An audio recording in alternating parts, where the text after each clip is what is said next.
At first glance, the story of KFC's founder, Harlan Sanders, is one of persistence and tragedy that eventually turned into entrepreneurial global success. However, there's also a dark twist. He worked many jobs throughout his life, including being a streetcar conductor, railroad firefighter, insurance salesman, secretary, and even a justice of the peace court judge. However, he faced failure at every step, and his stint in the justice of the peace court ended abruptly when he was accused of physically abusing his own client. In 1939, he found a method of pressure cooking the chicken that would cut down on his cooking time and make an even more delicious dish than before. His restaurant business saw continued success, but in the 1950s, two blows of bad luck struck Harlan rapidly and put his newfound success at risk.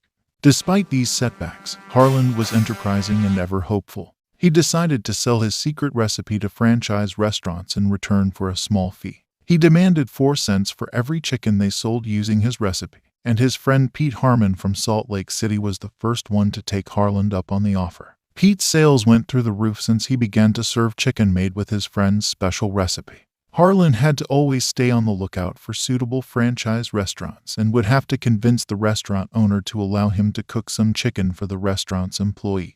If they enjoyed this new recipe, he would then cook for the restaurant's customers for a few days. After that, it was only if they, too, approved that the restaurant would enter into negotiations to start franchising for Harlan.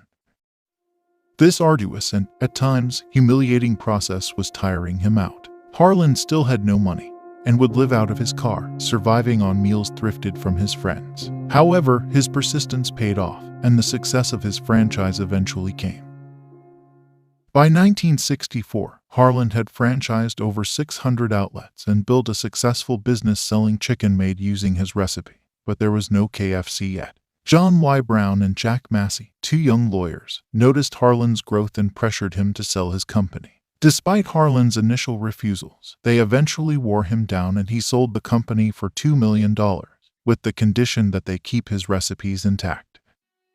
However, the new owners, including Hugh Blyning, who later acquired the company, did not keep their promise. They used their own recipes, charged a franchise fee, and took a percentage of sales instead of Harlan's preferred rate. This caused a decline in the food quality, and Harlan sued the company for $112 million for breaking their promise. They settled out of court, and Harlan reportedly received $1 million. He took a more hands-on role in the company and taught the cooks the right methods for preparing his recipes.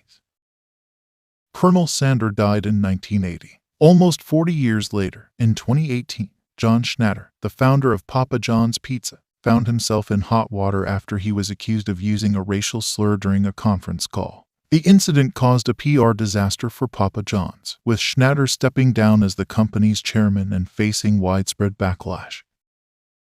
However, later that year, Schnatter decided to make some controversial remarks about another iconic figure in the fast food industry, Colonel Harlan Sanders, the founder of KFC. In an interview with a Kentucky radio station, Schnatter claimed that Colonel Sanders had used the N-word in reference to African Americans and had never faced any backlash for it. Schnatter's comments immediately caused a stir, with many questioning the validity of his claim.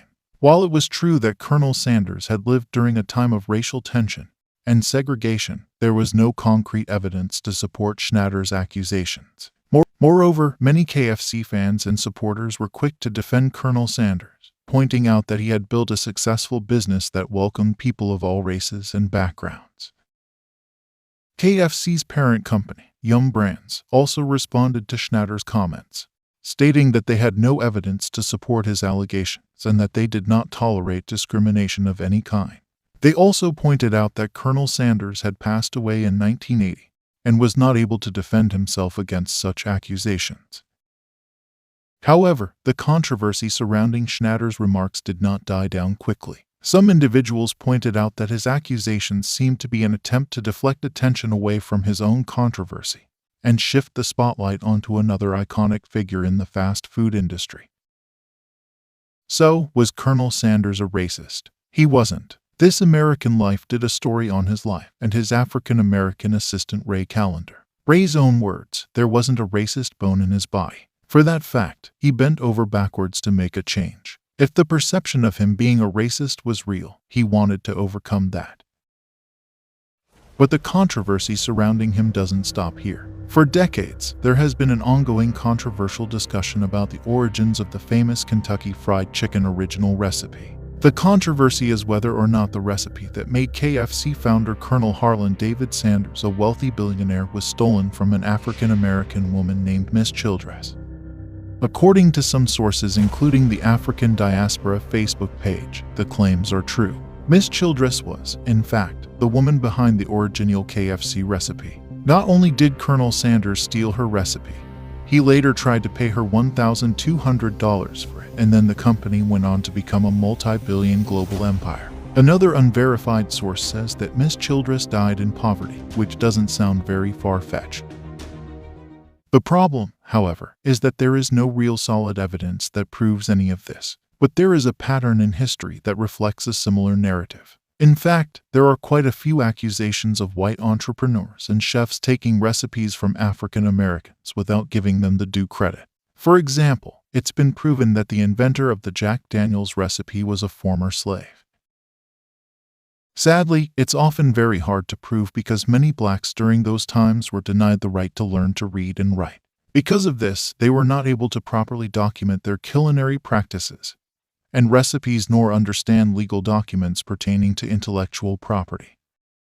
But for many, the success of KFC is obviously attributed to Miss Childress' recipe, which was a blend of herbs and spices used to season the chicken itself. During those times in the 1950s, America's best-tasting fried chicken, cornbread, greens, and other popular dishes were traditionally prepared and cooked by black women, usually maids or family housekeepers. White people were typically clueless in mastering these types of cuisines.